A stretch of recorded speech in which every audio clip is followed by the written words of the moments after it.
Kaya every morning dapat natin pasalamatan ng Diyos. Lalong-lalo na ngayong umaga. Kasi ito yung araw na kung saan ito yung araw na ginawa ng Diyos sa atin. Amen ba? Palakpakan nga natin ang Panginoon.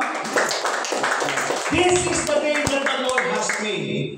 Dito yung ginawa ng Diyos na araw na ito, no, ang araw na kung saan inirelease ng Diyos yung kanyang blessing. Pag sinabing blessing, lahat ng aspeto ng ating pong buhay. No, yung wala kang sakit, blessing yun. Yung wala kang dinadalang mga problema, maliwala sa ating mga kaisipan, blessing yun. Yung nakarating tayo na maayos na maluwag dito, blessing yun. Yung nakakaraos tayo everyday, blessing yun. Amen! Kaya ang blessing ay hindi lamang nakatuon ito sa tinatawag na financial o material na bagay. Ang blessing ay yung nakakapamuhay tayo ng maayos, na wala man tayong bitbit na anything na problema na dinadala sa bawat isa po sa atin. Amen.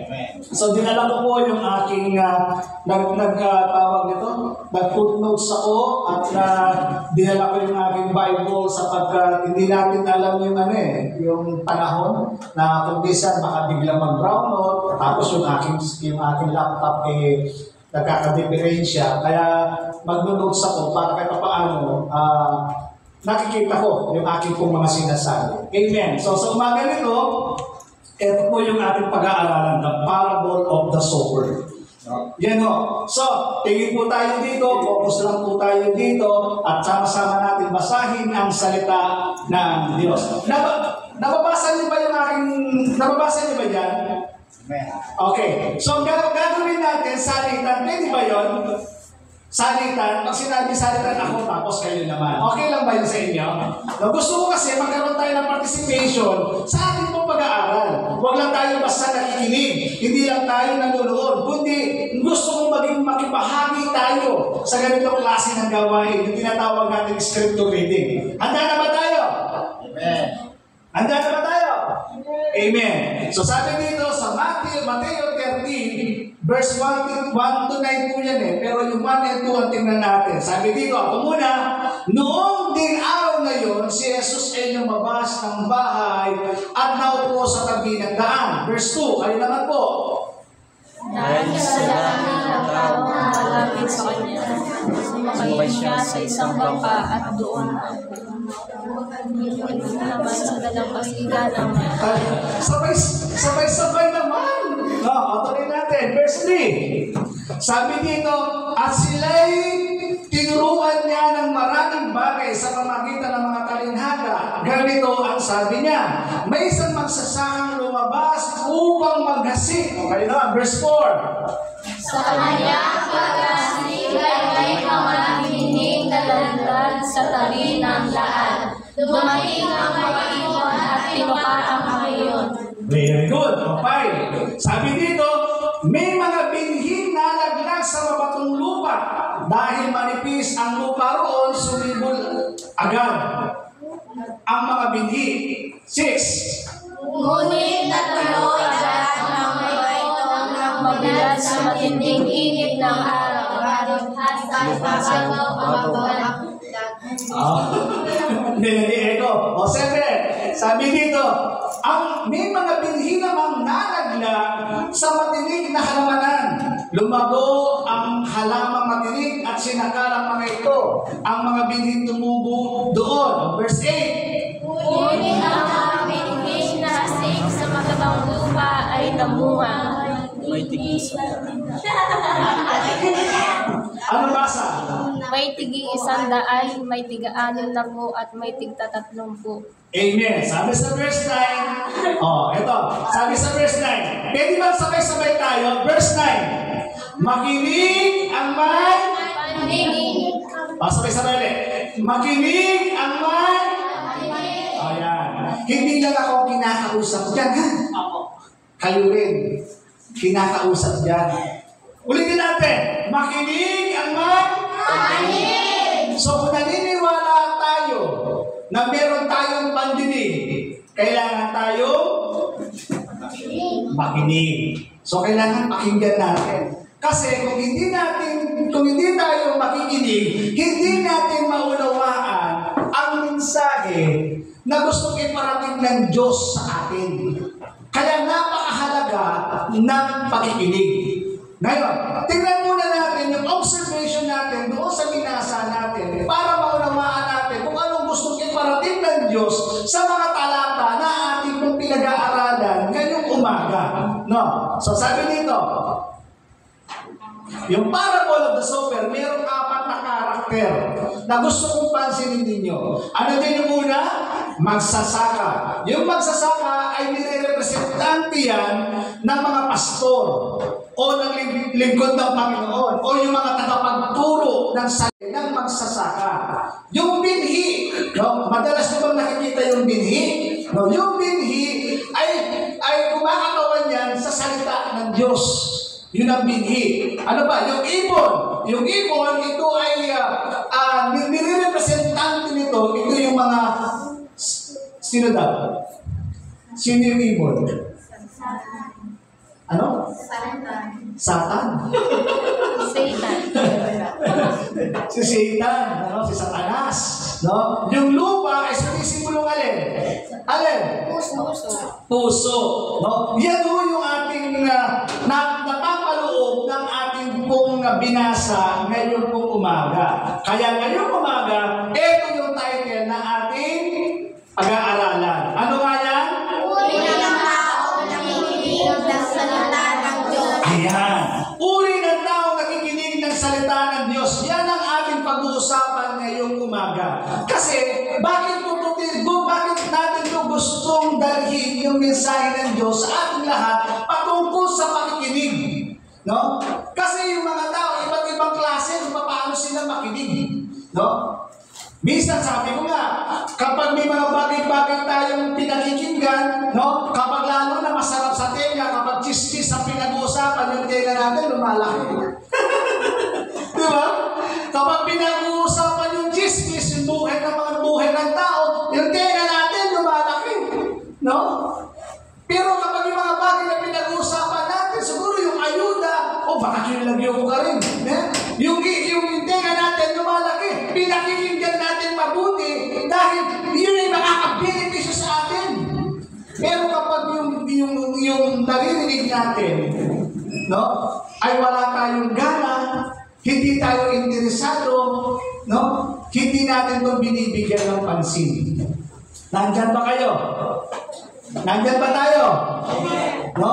Kaya nga sabi ng talata natin sa verse 9, ang may pandinig ay makinig. So handa na tayo makinig. Handa na ba tayo makinig? Amen. So unang-una, na sinabi ng talata ng Diyos, eto. Ano yung karakter? Una, nakikinig pero hindi inuunawa. Salamin po natin ang ating sarili kung tayo ba to. No? Ako kaya yan. Ako ba yung tumukwento sa Bible na yan? Ako ba yung sinasabi dyan? Yung nakikinig pero hindi inuunawa. Pag sinabi hindi inuunawa, ano bang pinaka gusto ko iparagitan? Yung hindi inuunawa, hindi binibigyan ng pansin. No? Hindi binibigyan ng pagpapahalaga. Hindi iniintindi yung kanyang sinasabi. Minsan, di ba tayo, pag nagsasalita si nanay o si tatay patungkol sa atin, hindi natin siya binibigyan ng importansya. May ganun, di ba? No? May ganun, di ba? Kapag may mga sinasabi yung tatay natin, no? Na kung saan may mga bagay-bagay sa sinasabi, minsan din natin ito binibigyan ng pansin. Hindi natin inuunawa yung kanyang mga sinasabi. Nabasa na lang, sige, salita na salita, mayari po rin yan. Meron ba tayong gano'n? No? Sige, mayari yan mo rin. Pag pwede magsalita, mayari yan mo rin. Ibig sabihin, hindi natin binibigyan ng pansin yung kanyang sinasabi. Halimbawa, kami rito, nagsasalita, no? Patungkol sa salita ng Diyos, no?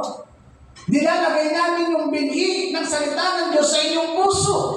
At kapag hindi natin ito pinapakinggan, hindi natin ito, binabaliwala natin ito, hindi natin inuunawa yung kanyang sinasabi. Sasabihin, maya-maya ni Pastor. Maya-maya yan, tarakad na ako. No? Maya-maya yan, ako naman. Yung mga ganun ba? No? Nakikinig pero hindi inuunawa. So dapat pala bilang mga nag-aaral ng salita ng Diyos, napakahalaga ng nakikinig at inuunawa yung salita ng Panginoon. Ano sabi ng talata ng Panginoon? Matthew chapter 13, 4. Tapos tatalo tayo ng 18 and 19. Kasi nandun yung kahulugan nung talinghaga. Kalpasin natin, sabi niya sa verse 4, sa kanyang pag-asik ay may binhing nalaglag sa tabi ng daan. Dumating ang ibon at tinuka ang mga iyon. Saan daw nalaglag yung binhi? Saan daw nalaglag? Saan? Daan po. Daan. So yung binhi ay nalaglag sa tabi ng daan. Yung daan na yan ay sumisimbolo ng iyong puso, ng ating puso. Yung binhi ay sumisimbolo ng salita ng Diyos. Kaya kapag ang isang tao o isang pastor, isang lingkod ng Diyos na nangangaral ng salita ng Diyos, itinhakalin niya. Nagkataon yung paglalatagan ng salita ng Diyos nalaglag sa tabi ng daan. Kaya sabi nito, dumating ang ibon, tinuka ang mga iyon. So tingnan natin yung kahulugan. Verse 18. Pilit-pilit ko na, ano bang ibig sabihin ito? Pilit-pilit ko pong inilalagay ang ating pong pangangaral sa abot ng ating kaisipan. Sabi ko nga, lagi yung prayer kay Lord na Lord ay maghahayag kami ng salita ng Diyos with simplicity and clarity. No? Kahit na siguro mag-i-English ako rito, bibigyan ko kayo ng mga doktrina, bibigyan ko kayo ng mga malalalim na teaching. Kung hindi nito maunawaan, wala itong kabuluhan. Kaya pinipilit kong iparating sa atin, sa bawat isa, na maintindihan natin, maunawaan natin yung ating pong pinag-aaralan. Nandyan ba kayo? Nandyan ba? So sabi dito, dumating ang ibon, tinuka iyon. Ibig sabihin, natanim ba yung salita ng Diyos doon sa matabang lupa? Nandyan ba kayo? Amen. Natanim ba? Natanim ba? Pinipilit ko po kayong intindihin yung sinasabi ko, Pinipilit ko. Sabi nga dito, pag-asik na may binhi na naglag sa tabi ng daan, dumating ang ibon at tinuka ang mga iyon. Ang tanong, natanim ba? Hindi. Hindi. Bakit? Tinuka ng ibon. Ang galing. Palapakan nga natin ng Panginoon dyan. Salamat, nakikinig kayo. Okay. So, tingnan natin ang kahulugan yun. Sabi dito sa verse 18, makinig at unawain ang kahulugan ng talinghaga tungkol sa mag-asik. Verse 19, pansinin ninyo, kapag ang isang tao nakikinig ng mensahe tungkol sa paghahari ng Diyos, ngunit hindi naman niya iyon inuunawa, siya ay katulad ng binhing nalaglag sa daan, dumarating ang masama, agad inaalis sa kanyang isip ang mensahe na kanyang napakinggan. Katulad dito, sinasabi ko yung salita ng Diyos. Nilalatag ko yan. Depende yan sa paglalatagan ng salita ng Diyos. Yung salita ng Diyos, sabi nito, dumating ang masama. Sino yung masama? Si Satanas. No? Dumating yung masama. Agad inalis sa kanyang isipan. May mga tao na kuminsan kunwari, dito nga, may mga tao kunwari nakikinig. Pero ang totoo, hindi. Nakuha mo yung sabihin? No? Kunwari nakikinig, pero totoo, hindi. salita ng Panginoon sa kanyang puso, sa kanyang buhay. Kaya sabi nito, dumating yung masama, kinuha. Kaya paglabas, hindi niya naunawaan yung mensahe na salita ng Diyos sa kanyang buhay. Wala siyang naintindihan, wala siyang nauunawaan. Bakit? Kasi nga, nakikinig siya, pero hindi niya inuunawa, hindi niya iniintindi yung kanyang sinasabi. No? Hindi niya inuunawa, hindi niya inintindi yung kanyang sinasabi. Kung baga para magsalita, tamong basti, pamikawani. At hindi niya sasabihin, opo, sige po. No? Tamong basti, pamikawani. Bakit? Kasi nga, may mga sinasabi siya, ayaw mong intindihin, ayaw mong inuwan, hindi ka interesado sa kanyang sinasabi. Kaya nga po ang nangyayari, sabi ng Bible, dumating yung masama at inalis sa kanyang isipan. Kaya pagdating dito sa isang bagay, wala tayong naintindihan. Mabilis mawala. Para bagang pag inutusan tayo ni nanay, bili ka nga ng mantika, bili ka ng betchin, bili ka ng paminta, eto yung pera. Maglalakad ka ngayon, sasabihin mo sa isip mo, mantika, betchin, ano pa ba?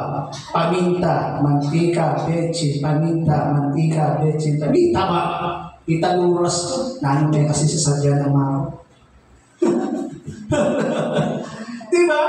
So, kapag pala ganito, tayo pala yung sinasabi ng talata ng verse 4 na kung saan ay nakikinig tayo pero hindi natin ito inuunawa yung ating pong mga pinakikinggan. Dapat pala, kapag pala tayo nakikinig, dapat inuunawa. Tama ba yun? Pagdating sa school, di ba nagtuturo si teacher? At kapag hindi natin inuunawang mabuti yung tinuturo ng teacher, hindi natin makukuha yung gusto niyang iparating sa atin. Nakukuha? Kaya kapag yung teacher natin ay nagsasalita, yung ating dalawang tinga ay nakatuon sa kanya. Bakit? Kasi mahalaga ang bawat sinasabi niya upang makuha natin, upang pagdating ng araw ng pagsusulit, alam natin. Bakit? Kasi nakinig tayo ng maayos. Amen ba yun? So, salaminin natin ang ating sarili. Ang tanong ngayon, ako ba yan? Ako ba kaya yung tinutukoy na yan? No? Ganon, no? Pangalawa, tingnan natin. Nakikinig at masayang tinanggap, pero madaling ma-discourage. No? Kumbaga, may mga sinasabi sila sa iyo, at naintindihan mo naman, nauunawaan mo naman ang problema, sakit yan. Ikaw ako naman, pero may sakit gawan. Na-experience na ba kayo yan? Yung nakuha niya naman yung mensahe, pero ang problema, parang hirap sumunod. No?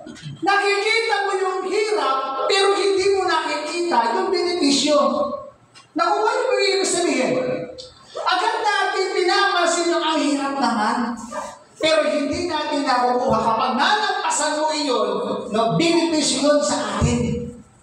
Nakikinig tayo, masaya tayo natin din yun, pero madali tayong ma-discourage. Halimbawa, sabi ng Panginoon sa kanyang mga salita, pasinin natin, mabilis na po ito. Sabi dito, may mga binhi naman na nalaglag saan? Saan? Saan nalaglag?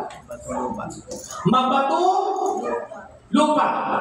Dahil sa manipis ang lupa roon, sumibol agad ang binhi. Ngunit natuyo agad ang mga ito. At nang mabilad sa matinding init ng araw, palibasin mababaw ang ugat. No? Ano sunod? Natuyo agad, sabi ng Bible. Bakit? Kasi nga yung binhi na dapat nandoon sa lupa. Pero dahil yung lupa, no, kukunti lang, nandoon lang. Kaya kapag dating ng tawag nito, naubos na yung lupa, agad na mamatay yung binhi. Ano yung kahulugan? Sabi sa 20, ang katulad naman ng binhi na naglag sa mabatong lupa ay ang taong nakikinig ng mensahe na kaagad na siya, kaagad at masayang tinanggap ito. No? Masayang tinanggap ito. Halimbawa, nung ikaw ay nakikinig ng salita ng Diyos dito, no? nakikinig. Nasa harapan ka, sarap naman ng picture ni Pastor. Ramdam na ramdam ko sa puso ko yung sinasabi ni Pastor. Para bagang kinakausap ako ng Panginoon habang nagsasalita si Pastor. Sabi niya dito, no? Katulad naman ng pinigdalagan sa mabatong lupa ay ang taong nakikinig ng mensahe na kaagad at masayang tinanggap ito. Kaya kapag yung pastor nangangaral at yung kanyang pangangaral para akmang-akma sa buhay natin, no? Masaya, sabi naman na sinasabi ni pastor. Para bagang buhay na buhay ang mga salita, buhay na buhay ang Diyos. Ramdam na ramdam ko yung sinasabi niya, naramdaman ko buhay ang Diyos. Piling niya, masaya siya. Tinanggap niya na maayos yung salita ng Diyos. Yung kaligtasan na inaalok ng Diyos sa kanya, masaya niya tinanggap. Tatanggapin kita. Tinatanggap kita bilang Panginoon at tagapagligtas sa aking buhay. Masaya siya. Ano sunod? Verse 21, pasinin niyo. Ngunit, hindi tumitimo ang mensahe sa kanyang puso. Sandali lamang itong nanatili at pagdating ng kapaghitian at pagsubok dahil sa mensahe, agad siyang tumalikod sa kanyang pananampalataya. Ang gusto palang iparating sa mga mensaheng ito ng Panginoon sa ating lahat, pagdating pala ng kapighatian o sinatawag natin problema, pagsubok sa buhay, madali siya ma-discourage. Madali siyang mawalan ng lakas ng loob. Madali siyang kinakalimutan ng Panginoon. Tinitingnan niya ang kalakihan ng kanyang problema. Hindi niya nakita na mas malaki ang Diyos na kanyang pinaglilingkuran sa problema na kanyang pinakaharap. Minsan ganyan tayo bilang mga tao, bilang mga mananampalataya ng Panginoon. Minsan pinamagnify natin, pinalalaki natin ang problema. Napakaliit lang, pero pinalalaki natin ang problema. Kaya dumating sa puntong pagod na ako. Hindi ko ramdam ng Diyos. Ayoko munang umating. Ayoko munang sumamba. Kasi dahil ang problema. No? Siya pala yun. Ito palang karakter na ito na kung saan yung salita ng Diyos mababaw. No? Yung salita ng Diyos mababaw lang pala. Yung salita ng Diyos na nakabaon sa kanya. Kaya pagdating ng pagsubok problema, yung salita ng Diyos nawawala, nabubura, nakikita yung laki ng problema, hindi niya nakikita yung laki ng Diyos na pinaglilingkuran niya. Nandiyan ba kayo? Amen. Kasi nga yung salita ng Diyos mababaw na. Paano mo ba natin tinitreat ang salita ng Diyos? Paano? Pag ba nagbabasa tayo ng salita ng Diyos, binabasa lang ba natin siya? O the sake lamang na mabasa? Meron ka bang design meron ka bang pagnanasa na kapag binabasa mo salita ng Diyos, binabaon mo to sa puso mo o binabaliwala mo lang? Basta mo na lang narinig. Wala itong application sa buhay. Kaya pagdating ng problema at pagsubok sa buhay, wala tayong paghuhugutan ng lakas. Sabi ko nga sa isang kapatid, nandoon sa punto na kung saan discouraged na sa buhay. Makikita ko sa kanyang mga post sa Facebook, gusto ko nang mag-disappear. Gusto ko nang mawala sa mundo. No? Pagod na ako. No? Kaya sabi ko sa kanya, doon sa post, no? Kinausap ko siya personally. Sabi ko, ang dapat mong paghugutan ng lakas, walang iba kundi ang salita ng Diyos. Sapagkat ang salita ng Diyos ay mapapanalingan. Ang salita ng Diyos ay maaasahan. Ang salita ng Diyos ang siyang paghuhugutan ng lakas, ng pag-asa. Kapag tinanggal pa natin yan sa buhay natin, saan pa tayo uhugot ng lakas? Sa kaibigan mo? Sa tatay natin? Sa nanay natin? Sa pera natin, sa kayamanan natin, nauubos mo lahat ng yan, nawawala ng lahat ng yan. Pero ang salita ng Diyos kailanman ay hindi mawawala. Kaya nga sabi ng salita ng Diyos, mawawala ang lahat ng bagay, pero ang salita ng Diyos ay hindi mawawala. Kaya ang salita ng Diyos ang sa panahon ng mga pagsubok, problema ng buhay. Kaya sabi ko sa kapatid, huwag mong alisin sa puso mo ang pagbabasa ng salita ng Diyos, sapagkat dito natin huhugutin yung lakas na kung saan kailangan natin. Kaya napakahalaga no? Sa panahon ng pagsubok, yan. Kuhanin natin yung lakas na kailangan natin. Ang Diyos kailanman ay hindi mauubusan ng sagot sa lahat ng tanong ng buhay. Bakit nangyari ito? Meron siyang sagot. Kaya nga ito, salita ng Diyos, ang siyang paghuhugutan ng lakas, ng inspirasyon, ng sagot sa mga tanong na hindi natin kayang sagutin ng buhay. Nandito ang salita ng Diyos, siyang hugutan mo ng lakas, inspirasyon upang patuloy tayong magtagumpay sa laban ng buhay na ito. Amen. Palakpakan nga natin ang Panginoon. Kaya yung salita ng Diyos, kapag nabaon niya, nakapokus sa problema. No? Hindi niya nakita yung laki ng Diyos na kanyang pinangyayari. Nakikita niya ba ito? Ano to? 25 siguro, no? 25. Maliit lang ba? Maliit lang? Kasi nasa malayo kayo, no? Di ba? Maliit lang, no? Pero kaya, kung halimbawa ito, gagawin ko, tatakpan ko yung isang mata ko, tapos igagano ko. Anong nakikita ko? Piso? Meron pa kayang maaalinag kapag tinakpan ko yung mata at inilagay ko yung piso dito? Meron pa kayang maaalinag? Meron siguro konti lang, pero mas malaki yung... Kasi madikit na madikit, ano? Nakukuha nyo? Napipick up nyo? Ito, sumisimbolo sa problema natin. No? Ito problema natin. Kung baka pag titignan mo sa malayo, ang liit lang pala. Pero pag lagi mo tinititigan, lumalaki, no? Lumalaki. Ang laki pala ng 25. Nakukuha niyo? Kapag lagi natin binubulay-bulay, hindi na natatapos ang problema kapag hindi talaga matatapos ang problema. Ang problema laging nandyan.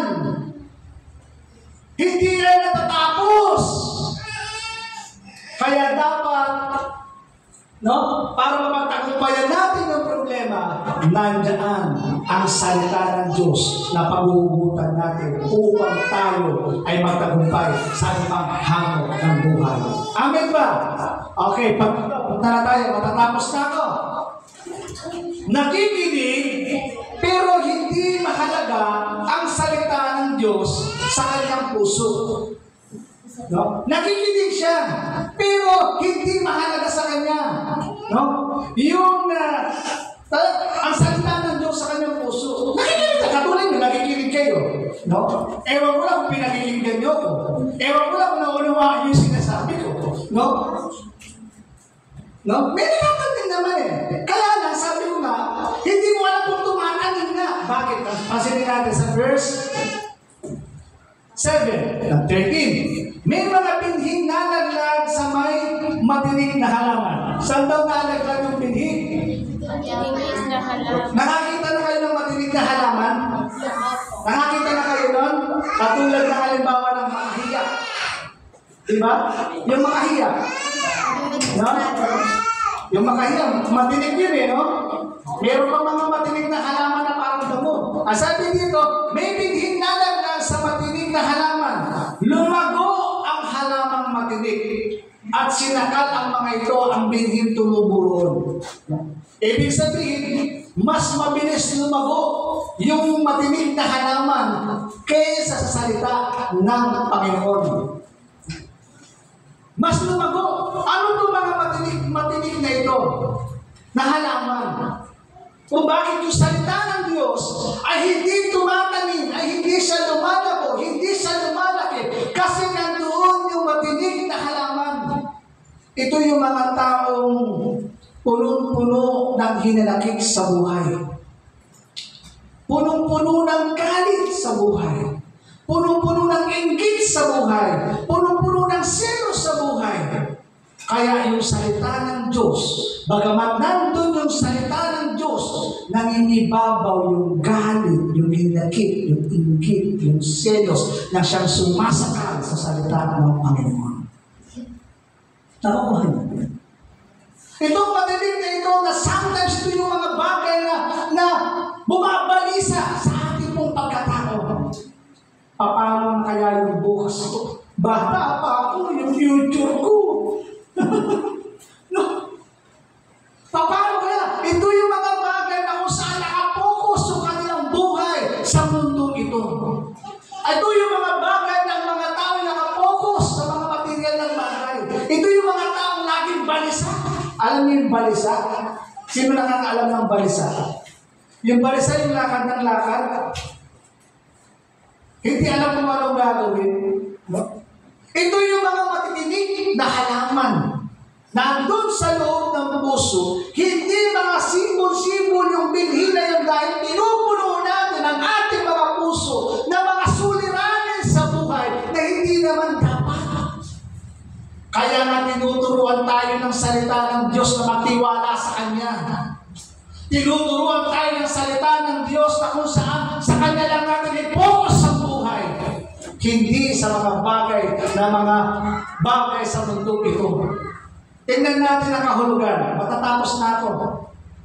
Sabi dito, 22, yung kanyang kahulugan. Ang binhi namang nahulog sa may matinig na halaman ay ang taong nakikinig ng mensahe, ngunit dahil saan? Dahil pagkabalisa sa maraming mga bagay at ano ba raw? Sa kayamanan, nawalan ng puwang sa kanilang puso ang mensahe at hindi ito nagkaroon ng bunga. Natanim naman eh. Kaya nga lang ang problema, nilalamon siya ng sistema ng mundo ito. Ang sabi doon, dahil sa pagkabalisa ng maraming mga bagay. Kaya nga sabi ng Panginoon no? Huwag kang mabalisa. Huwag kang mabalisa. Paano kaya yung bukas ko? Paano kaya yung trabaho ko? Paano kaya ang pamilya ko? Ang dami natin iniisip, bakit hindi ka magtiwala sa Diyos? Sabi ng Diyos ay ganito, seek ye first the kingdom of God. Unahin mo siya. At lahat ng bagay, sabi ng salita ng Panginoon, susunod na. Pag inuna mo ang Panginoon, ang lahat ng bagay, susunod na. Kaya lang, ang problema, balisa pa rin tayo. Sasagot kaya ng Diyos? Ibibigay kaya ng Diyos? Paano o hindi? Ano nang mangyayari sa buhay ko? No? Ito yung mga bagay na ito. Yung mga pagkabalisa sa buhay na ito. Kaya nga, tinuturuan tayo ng Panginoon na unahin siya lagi. Ako, sa buhay, sasabihin natin, bahala mo, Brother Robert, mangailangan. Sa totoo lang, ang dami ko nga pangangailangan No? Pero yun, hindi ko yun sinasabi sa tao. Sinasabi ko yun sa Diyos. Yung mga hinanakit ko, yung mga hinaing ko, yung mga pangangailangan ko, sa Diyos ko yung sinasabi. At makikita mo, the Lord supply all your needs. Bakit? Kasi siya lahat na nagbibigay yun Tinuturuan tayo ng Panginoon, no? Na maging makontento sa mga bagay-bagay sa mundong ito. Minsan na-i-interpret nila, no? Alam niyo, sabi ko nga, hindi masama ang magtrabaho. Hindi masama na mangarap sa buhay sa mundong ito. Hindi yan masama. Kailangan natin yan Bakit? Kasi nabubuhay pa tayo sa mundong ito. At kailangan na talaga tayo magtrabaho, magsikap para sa sarili, para sa kinabukasan, para sa ating pamilya. Walang masama roon. Kaya lang, ang problema, ang sabi ng ating binasa, pagkahumaling sa kayamanan. Pinokos mo yung lahat ng energy mo, pinokos natin ang lahat ng lakas natin, ang lahat ng utak natin, ang lahat ng meron sa atin, sa mga bagay na nandito sa sanlibutan ito. Hindi na natin binigyan ng pagkakataon ang Panginoon sa ating buhay. Pansinin niyo, gusto ko kasi gusto kong makita niyo yung gusto kong maparating sa atin, kapatid ko in spirit. Kaya pinipilit ko, pinapaunawa ang mga bagay ito sa abot ng ating kaisipan. Pansinin nito, nawalan na ng puwang sa kanilang puso ang mensahe. Bakit? Kasi nga nakapokus dun eh. Nawalan ng puwang. Kaya dumarating sa buhay natin, hindi na tayo nag-pray, hindi na tayo nagbabasa, hindi na tayo umaattend. Bakit? Sabi ko, nawalan ng puwang sa kanilang puso ang mensahe. Kasi nag-focus na tayo dun eh. Nawalan na ng puwang. Nandun ang binhi. Para yan lumaki, tumubo, at lumaki, at mamunga. Ano dapat gawin? Ano dapat gawin? Yung matinik na yun, kailangan tanggalin. Sino nag-garden sa atin? Sino? Na-experience ng garden. Naka-experience ng garden siya. Humility eh. Naka-experience kayo nag-garden o nagtanim. Na-experience na kayo. O nakapagtanim na. Ano yung unang ginagawa? Pag nagtatanim. Sige na. Sige. Hanggang sa oras ako ito.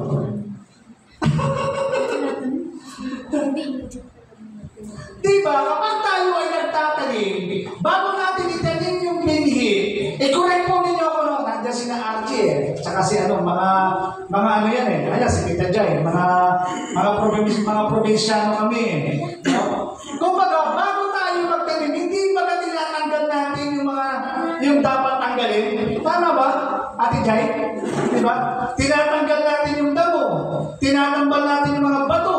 Tinatanggal natin yung kung ano-ano yung mga dapat bago natin tanim yung binhi. Tama ba yun, Ate Jai? Diba? Para ang purpose kaya natin, Ate Jai? Para yung binhi tumubo na maayos. Diba? Ganyan din. Para tumubo na maayos, yung binhi ng natin sa atin, kailangan pala tanggalin natin yun. Yung mga matitinig, yung mga damo, yung mga bato, yung mga hindi kailangan doon sa pagtatamnan ng salita ng Diyos, kailangan pala tanggalin yun para tumubo ng maayos yung binhi at upang ito'y makapamunga. Anong dapat natin tanggalin sa buhay? Mga bagay na pagkabalisa. Ibigay natin yan sa Diyos. Ang Diyos ang bahala dyan.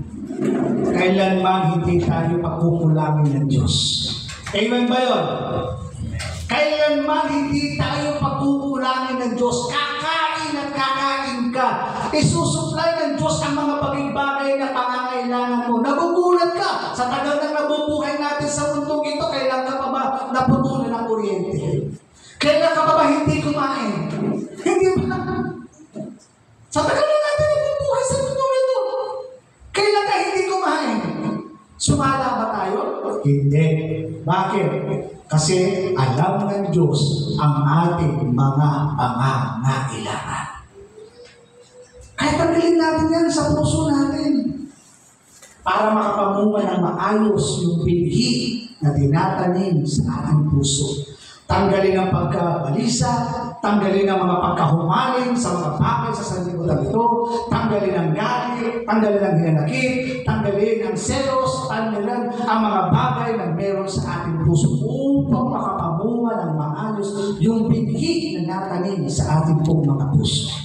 Ang huli, at dito na ako magtatapos. Doon magpapakanta ako ha. Ito na yung huli.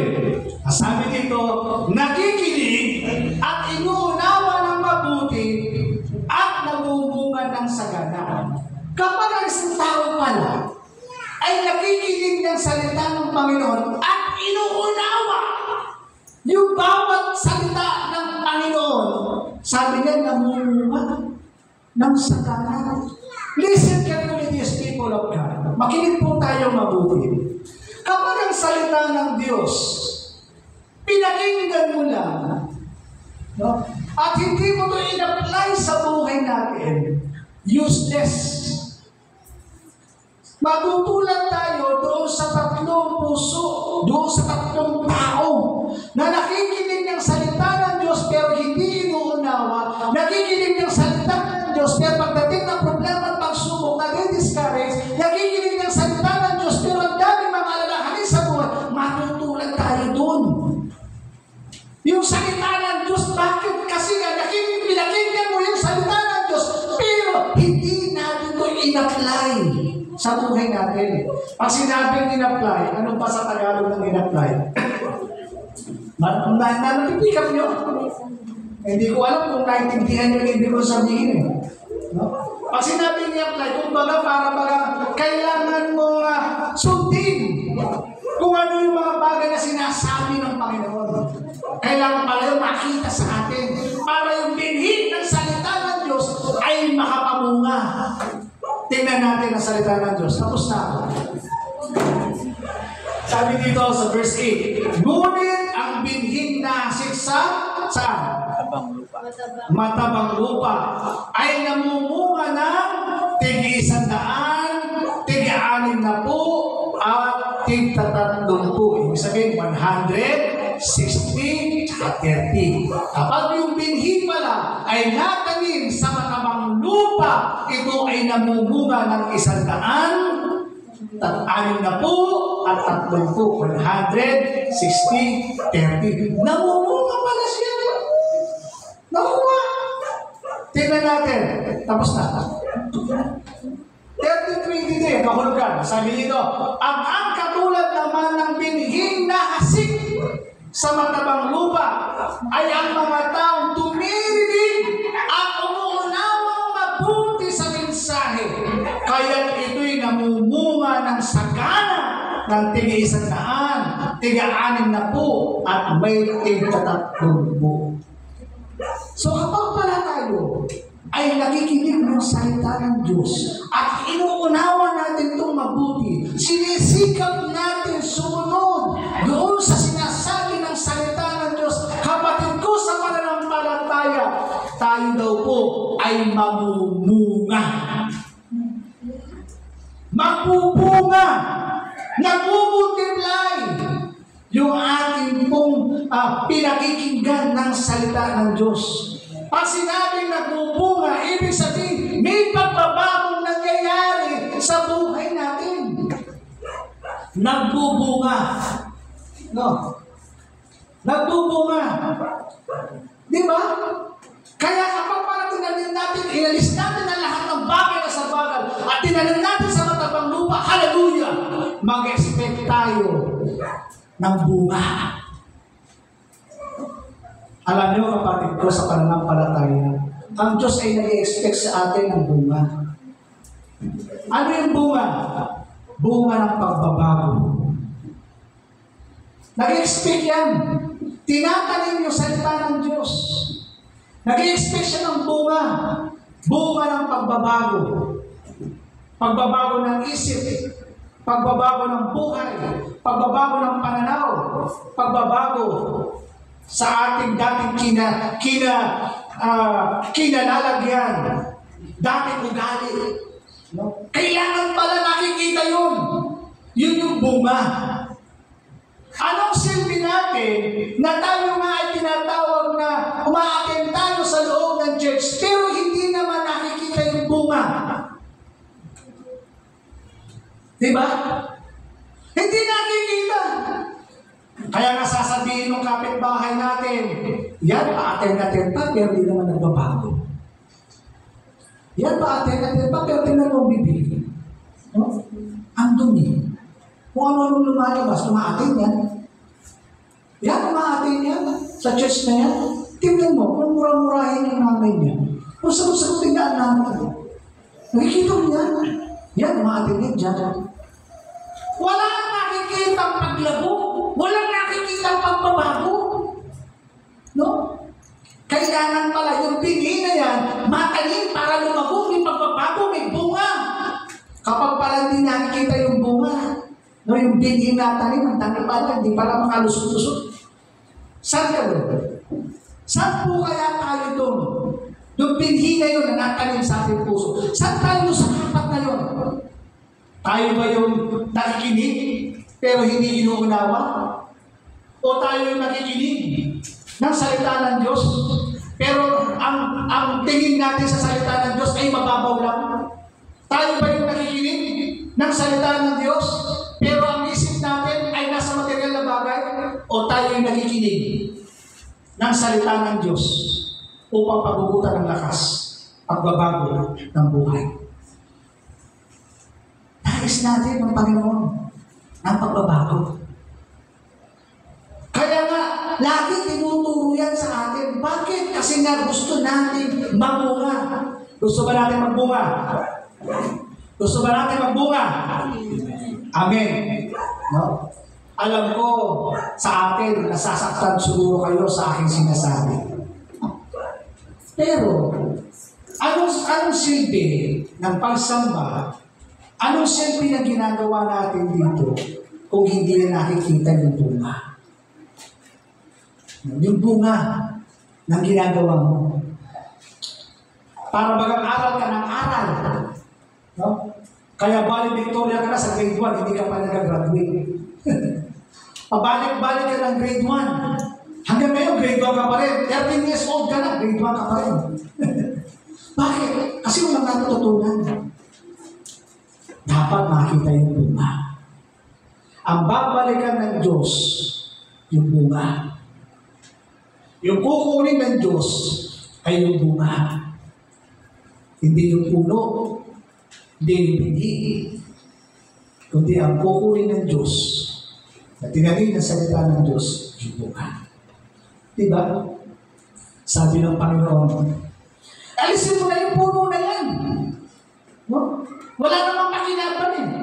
Nakakasikip lang yan. No? Kasi walang bunga eh. Nakakasikip lang yan. Alisin mo na yung puno na yan. Bakit kaya pinapaalis ng Diyos yung puno? Kasi wala siyang makitang bunga. Pero sabi ng tagapag-alaga, Lord, wag muna. Wag muna, Lord. Hayaan niyo munang bukalin ko. Hayaan niyo munang ipunin ko. Hayaan niyo munang ayusin ko. Dapat nung ayusin. Pero kapag hindi pa rin siya lumago at wala pa rin siyang makitang bunga, sige Lord, tanggalin na natin kasi nakakasakit na siya. Ano nahanap ng Diyos bunga? Uulitin ko. Aatin natin pa natin sa church na yan. Wala naman nakikita pagbabago. Yun pa lang. Tingnan mo. Kung sagutin ang nanay niya, para siya mas matanda sa nanay niya. Tingnan mo. Pinag-aaral. Anong ginagawa? Bulakbol. No? Anong ginagawa? No? Pinag-aaral yan. Pero anong ginagawa? Pakot. Nag-aanap ng mga cute. Hindi nakapokus sa study. Pero hindi nilang hindi ng baon kay tatay, kay nanay, akala mo sipag-sipag mag-aral. Pero, nung nakita yung mga grades, no? 57, pagmamalaki pa sa nanay niya, sabi niya, ba't 57 lang yung grades mo? Ako naman, umingin mo ako. Pasalamat ka, 57, update ko pa kanyan. O nung hindi niya, sabi niya, pila niya, di kapas na. Yun po. Seriously. No. Sabi ng Diyos, diyan, nagbubunga. I pray in the name, above every name, in the name of Jesus. Nawa, magbunga yung ating buhay.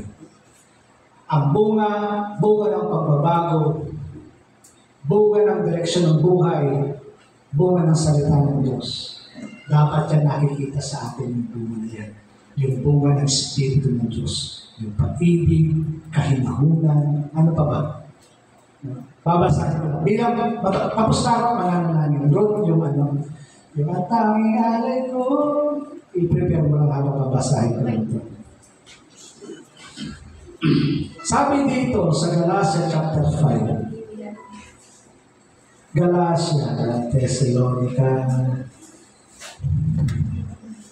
Roma, Corinto, Efeso, Colosas, Galatia 5:22. Ilang pangwakas. Ang sabi dito, subalit, ang bunga ng Espiritu ay pag-ibig, kagalakan, kapayapaan, pagtsatsaga, kabaitan, kabutihan, katapatan, kahinahunan, pagpipigil sa sarili, walang batas laban sa galit. Dapat nakikita pala yung pag-ibig, yung pagpipigil sa sarili, yung kabutihan, yung kabaitan. Yan pala yung bunga ng Espiritu. Nakita natin. Kaya bilang pamuli at pangwakas, aawit tayo muli sa Panginoon.